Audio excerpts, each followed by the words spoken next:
Bonjour à tous et bienvenue dans cette nouvelle émission de Carrefour du Monde. Kevin Sorbo, principalement connu pour son rôle d'Hercule dans la série du même nom, comptait plus d'1 demi-million de fans sur Facebook. Mais Kevin Sorbo a eu le malheur d'être un acteur conservateur. Son compte a été récemment supprimé par Facebook sans aucune raison.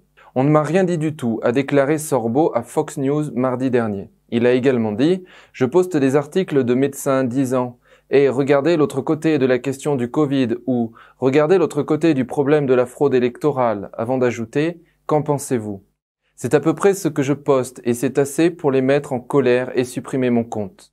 Je ne sais pas, j'adorerais avoir une réponse. Malheureusement, Facebook ne lui a pas donné de réponse, mais de l'autre côté de la planète, en Australie, Facebook est allé encore plus loin.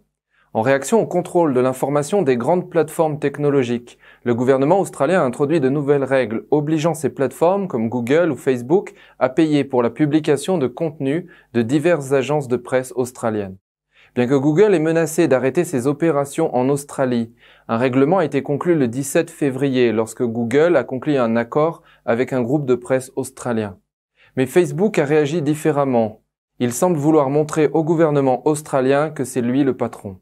Le même jour, le 17 février, Facebook a publié une nouvelle annonce. Tous les éditeurs de nouvelles australiens ne seront plus en mesure de publier du contenu d'actualité sur Facebook.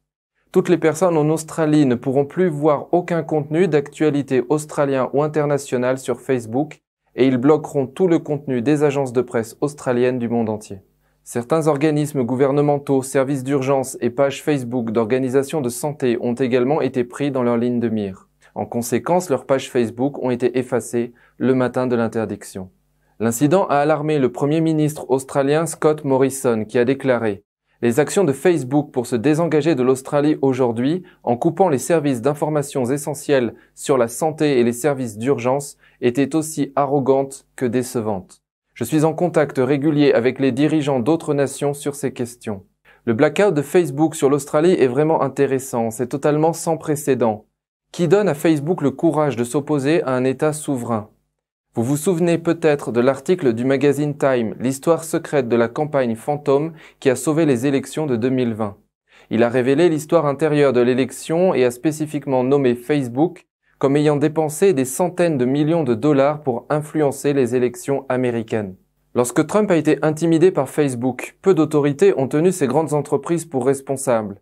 Et maintenant, ce géant de la technologie vient de se retourner contre un gouvernement et son peuple. Alors quelle sera la prochaine étape?